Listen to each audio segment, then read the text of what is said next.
On today's Locked On Thunder podcast, what's the most exciting development for this Thunder team?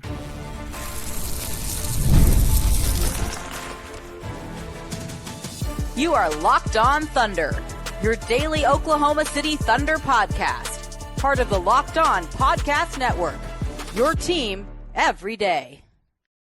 Let's get it going on the Locked On Thunder podcast on the Locked On Podcast Network, your team every day. I am your host, media member and beat writer for Thunder on SI, Rylan Stiles. Follow me on Twitter at Rylan_Stiles. Follow the show on Twitter at LO Thunderpod. On today's show, we're diving into the most exciting developments and storylines surrounding this Thunder team this season. Are there any questions left to be answered for the defending champs, and our biggest preseason takeaways with Justin Martinez at Justin the Hoops on social media, covering the Thunder for the Oklahoman. Justin, we're in Fort Worth together. We're back now. Going to have our first game at the Paycom Center tonight. How you feeling right now in the midst of this preseason? 3 games in 4-night stretch. They're going to throw us into the deep end of the pool. Yeah, I'm good, man. I'm good. I appreciate you having me back on.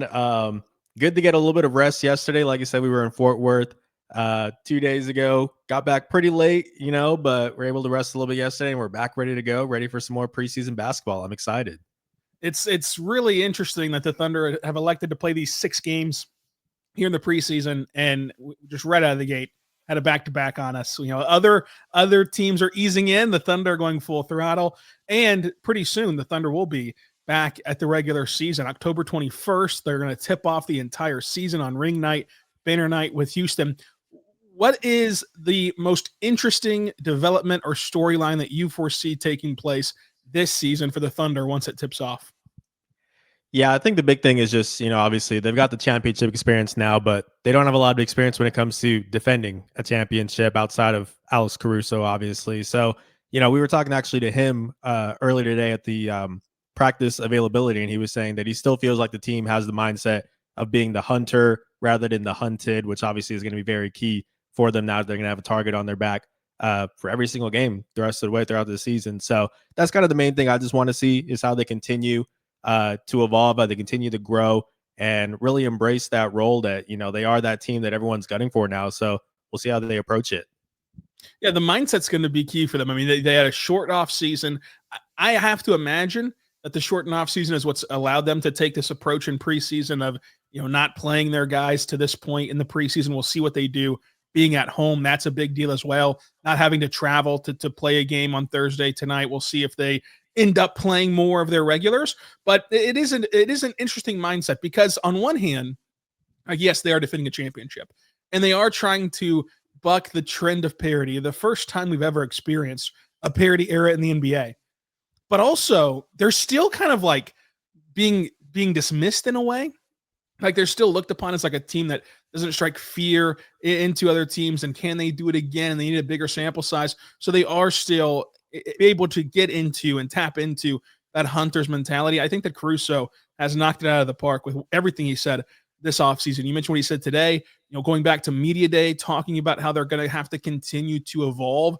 And it would be naive to think that they can just do exactly what they did last year and win a championship again this season, because all these teams have had a full summer to really dissect what the Thunder are doing and try to create different avenues to stop them. And I want to see what identity this team takes on, because last year was exceptionally fun. I mean, best point differential in the NBA, dominating historically great defense. They had the best record cross conference in league history, and they won 68 games, a franchise best. It is impossible to expect them to do all those same benchmarks again. There's a reason why last year was historic, because it's an outlier. It doesn't happen a ton in NBA history, and some of those things have never happened in NBA history that Thunder pulled off last year. But this year, you still imagine defense will be their calling card, and it will be what butters their bread and tries to get them back to a championship. But in what ways will this team look different? I think it starts offensively, and it starts with Chet Holmgren.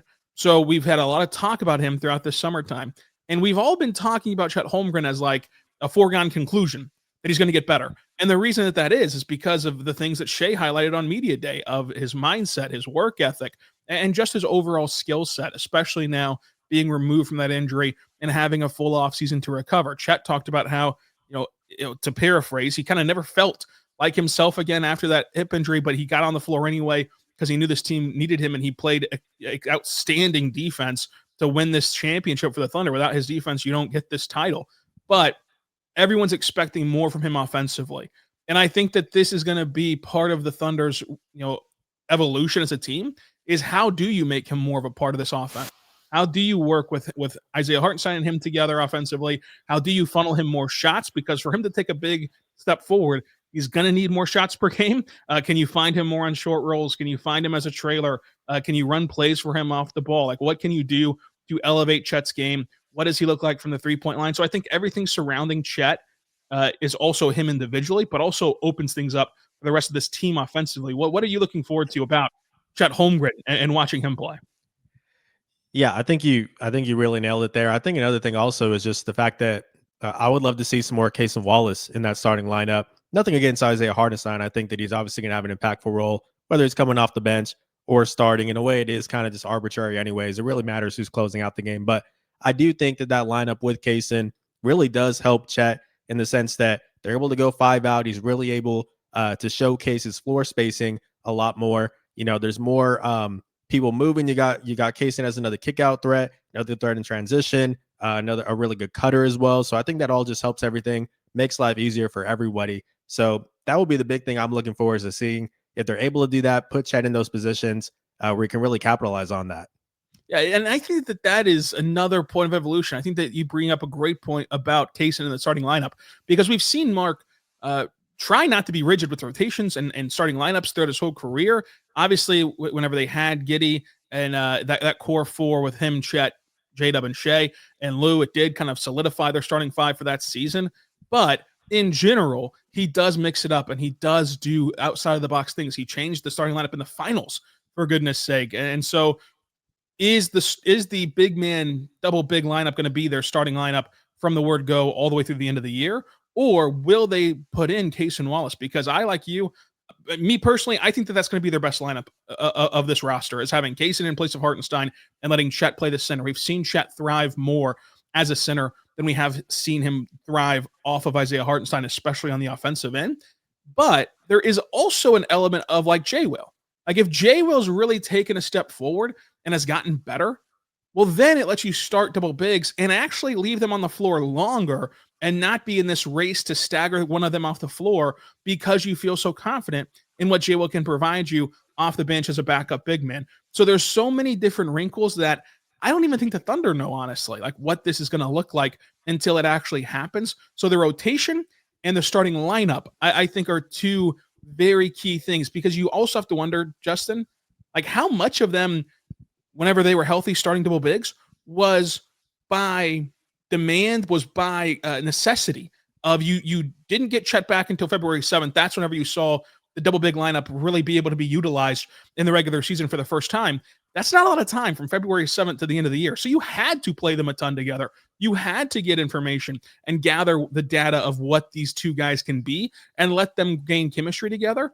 But we did see them in certain playoff matchups, like, for example, Minnesota. Like in Minnesota, the double big lineup did start, but the true like meat and potatoes of those games was with Cason in place of Isaiah Hartenstein. That's why I cautioned everyone's overreactions from game one of the finals to like, hey, yeah, it is different because it's starting the game at tip-off with Cason there, but Cason had already been the quasi-starter throughout that Minnesota series, and it worked out to perfection in that series. And I don't think that the starting lineup change, really cost them that opening game the way that people think it did in the NBA Finals. So how do they handle the starting lineup and the rotation?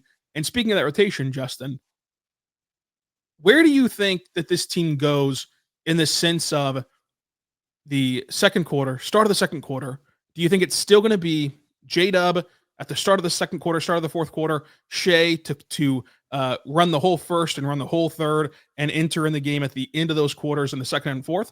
And if so, who would you put around J-Dub to really maximize what that secondary unit can be? Because we saw that secondary unit at times last year stall out in the half court offensively. Yeah, that's a good point. I do think it's still going to be Shai playing that whole first quarter, doing his thing, and then you do give him, that break to start the second quarter.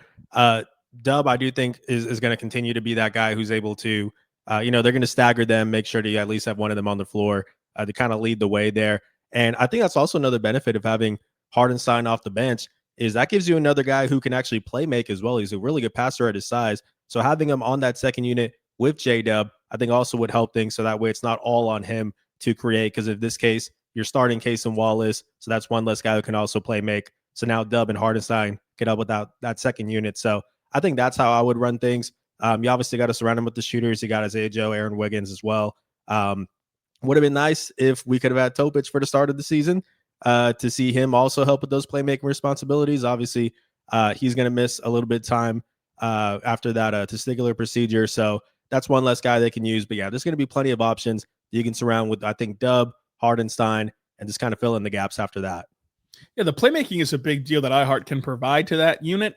But also, I just look at J-Dub and Shai, and when you're trying to play matchmaker here of what can make them better, I think that Chet makes Shai better as Shai's big, and Hartenstein makes J-Dub better as J-Dub's big, because what can iHeart do?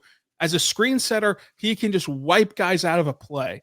And J-Dub, who's not as good at gaining separation in one-on-one matchups like as Shai is, he's still good at it, but he's not as good as Shai.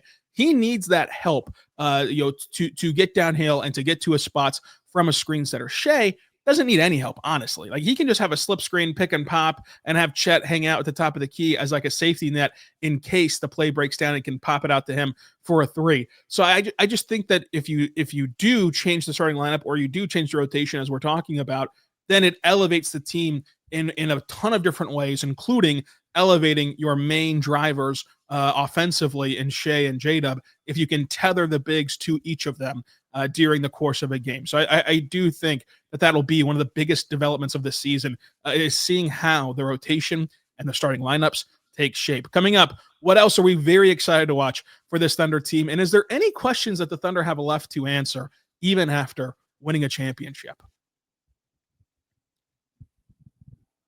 But first, I want to say right now, my good friends over at Quo, go check out Quo today, because they're awesome, and you're going to need to check them out, because one of the tools that helps makes a big difference for business owners is Quo, formerly known as OpenPhone. It's the same great business phone system that you've heard me talk about before, but just has a new name. And here's why it matters. Every missed call is money left on the table. When customers try to reach out to you, if you're not around your phone, they're going to move on to the next service and move on. You're going to miss that customer, because think about it in your own life. If you had the AC go out in the middle of July and you called the first AC company and they didn't get back to you, they didn't answer the phone, did you just wait around and hope that they eventually called you back? No, you moved on. You need to get that AC fixed. And that's where Quo comes in, because they have a 24/7 phone system that keeps you connected to customers at all times. I love their built-in AI agent. It's a game changer. It can answer after-hour calls, capture leads, and keep business moving for whenever you're off the clock. They also have a shared inbox feature, so that way your whole team can jump in to a conversation and make sure there's no customer left hanging. And so whether you're juggling a solo operation or you're part of a larger team, Quo makes it easy to stay responsive and professional. Go there right now and see why over 90,000 businesses trust Quo, formerly OpenPhone. To get started for free today, and you get a 20% off for your first 6 months at quo.com/LockedOnNBA. That's QUO.com/LockedOnNBA for 20% off your first 6 months at Quo. No missed calls, no missed customers. If you had an existing phone service, Quo will port over your contacts at no additional charge. Check them out today at quo.com/LockedOnNBA for 20% off your first 6 months. We're back on the Locked On Thunder podcast, on the Locked On Podcast Network, your teams every day. The everydayers that listen make this show work. Justin Martinez from the Oklahoman makes this show work, covering the Thunder over there, as we're talking about what to expect from this team entering a new season. So, honestly, Justin, with this team retaining 99% of their championship roster from a year ago, and to this point, the 2 preseason games have been rendered kind of useless by them not even playing. They sat 10, they sat 12 in each of the first 2 games. So it's kind of just biding our time until the real season begins, until we can really start to react and know what's happening with this team. So what are you most looking forward to beyond Chet and the lineups that we've talked about? What else are you more looking forward to once we get real games to jump back on this pod and discuss? Yeah, maybe I'm being a little bit selfish here, but one of the things I want to see is just how can Shai continue to get better, because it seems like he manages to do that every single season, and now it's getting harder and harder to do that. I mean, the guy was just regular season Finals MVP, scoring champ. I think it was only 4 other people have ever had that hat trick throughout NBA history. So he's someone who's never satisfied. Actually, again, we were talking to Caruso today about that. And he was saying that Shai's the guy that in the middle of the season, when things are kind of, dragging along, that he's the one in practice who's yelling and telling guys to guard him even harder. Like, he is full, always trying to get better, improve on his game. I want to see what that next step is for him. So that's going to be one of the main things I'm looking forward to, because, he's going to be in contention for an MVP again. Obviously, there's going to be people who want to give it back to Jokic, and, he's going to have a strong case, but Shai's going to continue to be one of those guys who's in that conversation, and I just want to see what else he can do moving forward. I think that, this is a talking point that sounds crazy to anyone who's not tapped into Oklahoma City, but it's true. Like, Justin, we've been sitting here covering this team, and each of the last few years, we've been saying, okay, like that was the Shai season. Like, that was who he is. That's who he's going to be. And then the next season rolls around, and we're expecting a certain result from him, and yet he gets better. And so until he stops getting better, I'm going to stop putting a ceiling on what he can do. So I want to throw this back to you. Is there a certain area that if you could hand pick from Shai that he can improve on this season that you would pick? Yeah, I think just in terms of the actual traditional stats, the 3-point shooting is something he's continuing to work on. We saw him really break that out a lot at the start of last season, and then kind of reel it back a little bit, get back to what was really working for him. So is it going to be able to up that percentage? That's going to be one thing.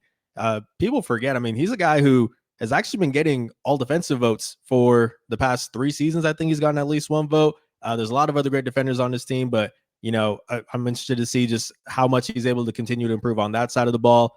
He's always going to be getting in the passing lanes, getting those steals. So we'll see that for sure. And then also just the way I would love to see, going back to, if we're putting Chet at that 5, I would love to see him being able to operate with that much space. I think that's something that could even improve his game as well. So those would be some of the things for sure. Yeah, I look at that 3-point shooting as the first thing that you mentioned, and I think that that's the most important thing. Now, look, we both know if he just comes back the exact same player as last year, that's more than good enough. More than good enough. We're being greedy here, but if he's able to, solidify his 3-point shooting, and on medium-ish volume becomes an excellent 3-point shooter, then it does wonders for his game, not just from 3, but we talk about his playmaking a lot, where I think that he really made a step forward last year as a playmaker, and specifically he made a step forward in the playoffs last year as a playmaker. And if he's able to knock down threes, it truly makes him unguardable. Right now, he says he's very, very, very, very, very hard to guard. It makes him unguardable, though, if he can knock down threes, because you either have to just let him shoot 40% from 3 on these off-the-dribble pull-up jumpers, which is what it's going to take for him to improve his 3-point shot. Like, he's not going to get enough catch-and-shoot threes to really make a difference in his 3-point percentage. It's going to need to come from off the dribble. And so you either have to sag back on him and not pick him up until the elbow or at the nail, which is what teams typically try to do right now, or run him off that 3-point line. Well, what happens when you run him off the 3-point line with your primary defender? You're either going to have to let him have the shot he really wants, which is at that elbow in the mid-range or at the rim, or you're going to have to just swarm him and bring guys off of corner shooters to come collapse onto him, and then make it even easier for a one-read kick out to a corner shooter. And this team has developed a roster that should go in a lot of the times. He should be passing to capable quality shooters a lot of the times with these lineups that they put around him. So it's kind of a 2-for-1 improvement if he's able to improve from 3. Yes, it helps him individually as a scorer, but it also opens up the floor as a playmaker. And so now in one fell swoop, you've made massive strides if you're SGA, and you've helped this offense really stir and really connect. And again, at times, like whenever you look back at that Denver series, look back at that Indiana series, the only 2 series in which the Thunder struggled at all. At times, the offense could wane, and this could really help them out in that category. But I'm also excited about the developments, and this will be delayed a little bit because of the procedure that Topic had. But I'm interested in the development of the backup playmaker, backup guard, and just how they sort out the guard rotation in general. Because if they don't start Kaysen, then you need to get him in the rotation. Obviously, you need to get Isaiah Joe in the rotation. Obviously, you need to have Wiggins somewhere in there. He can play the forward, so that makes it a little bit easier. And then you have AJay Mitchell, who Mark is in love with. And Mark put him in there from the word go on opening night last year until he got hurt. And for good reason. AJ Mitchell's an awesome player. But then you also have Nicola Topic, who was viewed as a top 5 pick in his draft before slipping to 12 because of injuries. And I feel like right now in Oklahoma City, there's a there's a lack of like drama. There's a lack of like off-season content. So what's became the content has been either being all in on Topic or all in on AJ Mitchell, and kind of pitting those against each other of just who's gonna get that role. I want to see who ends up getting that role, because for me, I am unbelievably high on AJ Mitchell. I think that by the end of this season, AJ Mitchell is going to be a top 8 player in this rotation. In this crowded, vaunted rotation, he'll be in the top 8 of it. But I want to see what those two guys look like on the floor. And again, for Topic, it'll be delayed until November, December, whenever he comes back. But eventually he will come back, and eventually we'll get to see how they operate in both case scenarios. So I'm very curious who ends up being that backup point guard for this team. Yeah, right now, the report is that Topic will be reevaluated in 4 to 6 weeks. That's around November 3rd. Have it right here, November 3rd to the 17th. So you're looking at like anywhere from 7 games to more than that, double digits even. And that's just reevaluated. Could be even longer, obviously. But this is going to be an opportunity, like you said, for AJ Mitchell now, where at the start of the season, the expectation was he was going to be competing with Topic for those backup minutes. And now it's going to be his chance to really show what he can do. Maybe by the time Topic does come back, Mitchell has established himself as one of those consistent guys in the rotation. So, yeah, I think he is someone who's going to be able to show some of what he did last season before he had that injury. He's someone who makes good decisions with the ball. We saw some of his playmaking, especially this summer league, where he had an even bigger role. And he's just an efficient scorer as well. He's someone who's not going to make a lot of mistakes. So I'm also very high on him. I think that, if he is able to capitalize on these early minutes and opportunities, then by the time Topic does come back, I think it might be a little bit harder for him, to be able to take those minutes away from Mitchell. I do think he's going to be someone who, at the end of the season, like you said, is going to be a consistent contributor for him. We're going to find out if there's any questions left for this team to answer and our biggest preseason takeaways to date coming up.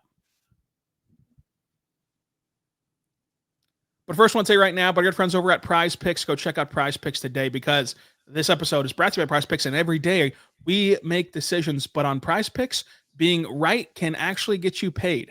Don't miss the excitement of this football season or basketball season with Prize Picks. It is good to be right on Prize Picks because the system is so much fun to use. You can use it in Oklahoma. There's a simple way to add excitement to your football Sundays or just your everyday life watching basketball. You pick more or less on player projections like Josh Allen's passing yards or SGA's point total. And if you're right in that game, you get a payout from Prize Picks. So I love cooking up some Prize Picks entries, more or less on player totals. You can do points, assists, rebounds. You can combine those 3 categories and have a massive number that they need to achieve. You can also do free throw attempts. You can do blocks. You can do steals. You can do anything you want to on Prize Picks. So go there right now. You can even make a entry on how many fantasy points they're going to score that night. If you're really into the weeds of fantasy, go check it out today at Prize Picks. Go download the Prize Picks app. Use code LOCKEDONNBA to get $50 in lineups offers after you place your first $5 lineup. That's code LOCKEDONNBA for $50 in lineups after your first $5 lineup. Prize Picks, it's good to be right over there at Prize Picks. Go there right now and check them out. We're back on the Locked On Thunder podcast on the Locked On Podcast Network, your teams every day. Justin, this time last year, the questions for this Thunder team was very simple. Like, are they too young? Do they have enough experience? Is J-Dub ready to be the number 2 option? After winning the championship and retaining their entire roster, the questions are a little bit harder to come by. Are there any questions remaining out there for you that this team has to answer throughout this season?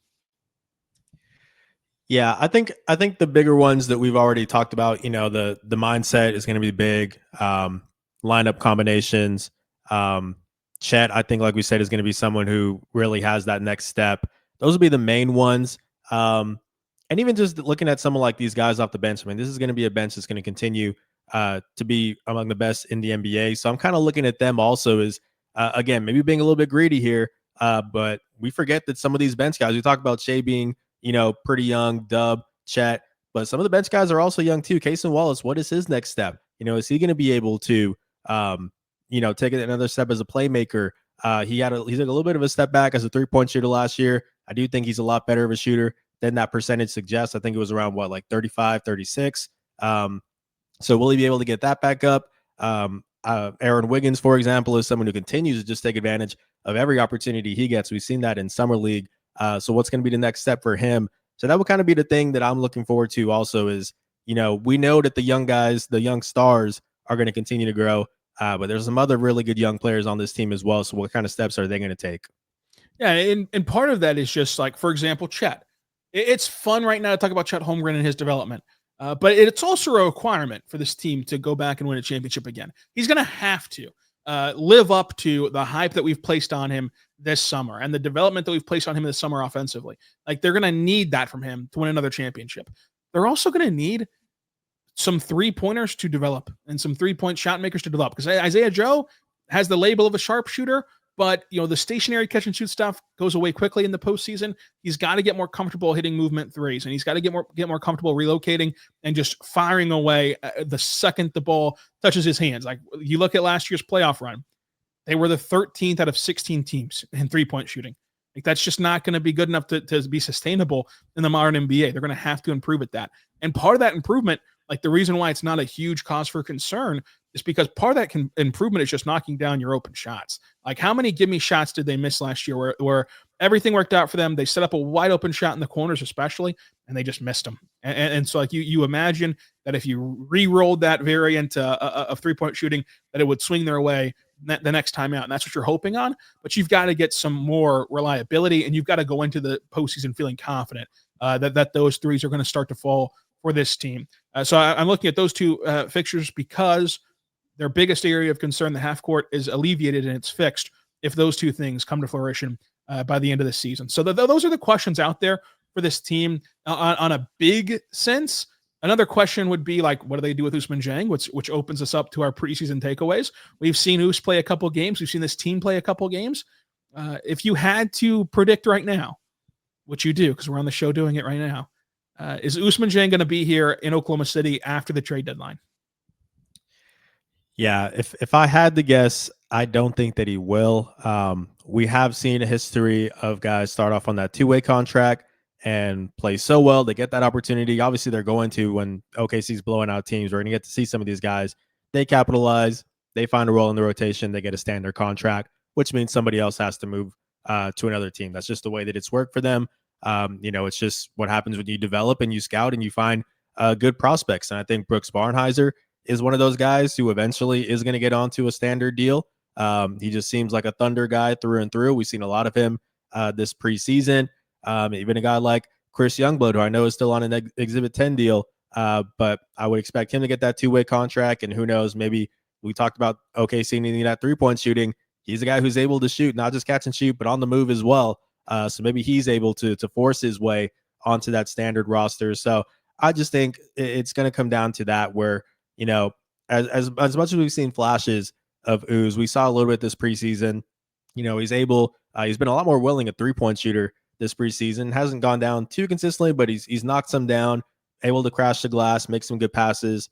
But I just think that it's been tough for him to crack that rotation. I don't see that really changing too much this year, even with some injuries to guys like Kenrich, for example, Sorber as well. So I think that OKC will move on from him at some point by the trade deadline and ultimately give a spot to like a Brooks Barnhizer, for example. Yeah, I agree. I don't expect this trade deadline to have much fireworks at all. You go back to Sam Presti's preseason availability. He mentioned a few times how important it is to stay below being a taxpayer this year to ensure that you're not in the repeater tax until the next CBA, which we don't know what the next CBA will entail, in terms of penalties and restrictions at that time. So I expect them this trade deadline to go about this similarly to how they've gone about it the last couple of trade deadlines. And I think that Ousmane Dieng is a prime candidate to get traded for either a very cheap deal that you buy out or just for a second-round pick or something of that nature to free up that roster spot and get a guy like Brooks Barnhizer into this fold. Brooks Barnhizer has been the talk of preseason so far with his defense, and he actually made life uncomfortable on Cooper Flagg a little bit in Monday's affair down in Dickies Arena. Obviously, the concern for Brooks is his offensive game. His jump shot has a bit of a hitch in his giddy up, so to say, from beyond the arc. But if he can find a way to stay on the floor offensively, that can open up a bigger role for him. However, in the very short term, like his role is already going to be very limited, regardless of how good he is offensively. So in the very short term, his elite defensive ability and ability to get turnovers and spark transition, that's good enough to play a 5 to 10 minute role whenever they need him as like a break glass in case of emergency guy. Where do you see his game evolving? You've been around him at Summer League, you've been around him in this preseason. Where do you see his role evolving offensively? Is it going to be more as a connective playmaker? Do you believe in his scoring ability at some point? Like, where are you at with Brooks Barnhizer? Yeah, I mean, the defense, like you said, is going to be he's going to go in there and immediately contribute. Made life difficult for Cooper Flag. I think Coop was 1 for 3, 0 for 1 from deep when guarded by Brooks. Very small sample size. He only played the first half. But even then, once Flag was out, he was also switching on the guards, defending guys who were bigger than him. I mean, I think that's going to be something he can hang his hat on immediately. But yeah, offensively, the 3-point shot, like I'm not going to put it past him to get it fixed. I mean, he's going to be working with Chip, I'm sure, who can work some magic. But I think the main thing he's going to be contributing is he's someone who is going to make those hustle plays, make the right pass. He's going to, find the open man. He's going to just play within the system. And then if he's able to even become a somewhat respectable 3-point shooter, which I wouldn't put it past him to do that. We know he's going to put the work in. Then that would really just make it so much easier to keep him on the floor. But that would be kind of the role that I see for him. I always hear about the Alex Caruso comparison. It's not an exact match without a doubt. But he is going to be one of those guys who's going to be like, a heart and soul of the team, a hustle guy. And I think that's really where he's going to find his role. Yeah, and then the hustle plays are there. The defense is there. They've just got to find some way to utilize him offensively. And I think that they can do that eventually. Now, as far as this season goes, we'll see what exactly his role becomes. But I'll tell you this, like we've been around Mark a long time, his whole career in Oklahoma City. We know that with Mark, the quickest way onto the floor is defensively. If you can be a stellar defender, he's going to throw you out there. It's like that bodes well for Brooks Barnhizer's case. Justin, are you as infatuated with Chris Youngblood being that third two-way guy as I am? Yeah. Oh, I'm all in on him as that third two-way guy. Actually, I got to talk to him in Fort Worth the other day. I got a story that I'm working on, which should be going live tomorrow, just about the way that he's approaching this whole thing. I mean, he's a guy who, went undrafted, actually started off at Kennesaw State. So not even like this blue blood, college player. I mean, he's a guy who has had to work his way up to where he's at right now. And it's just really, kept his head on his shoulders the whole time. I mean, talking to him, he does not like to talk about himself. He's all about talking about team success, about, knocking down shots and playing defense. And I mean, he's already, speaking OKC's language fluently, and he's not even fully on the team just yet. So I think he's going to fit in just fine. The 3-point shooting is going to be a big plus for him. I don't see that changing. And yeah, I think he's going to be that third two-way guy. Go check out that story from Justin Martinez covering the Thunder for the Oklahoman. Go check out the Oklahoman. Check out Thunder on SI. Check out the Thunder Buddies. It's back. The Oklahoman podcast is back with Justin Martinez, and you have Joe on there a lot who our audience is familiar with. And so, Justin, I appreciate you hopping on this episode. Can't wait to see you here in a few hours in the Paycom Center for the Hornets and Thunder. We'll be back to recap that game here on Locked On Thunder. Make sure you don't miss our Locked On Thunder live stream at 2 p.m. Central Time here on YouTube with Derek Parker every Thursday, every Monday. Make sure you're there. Justin, again, thank you for joining us. And until next time, be good and be good to one another.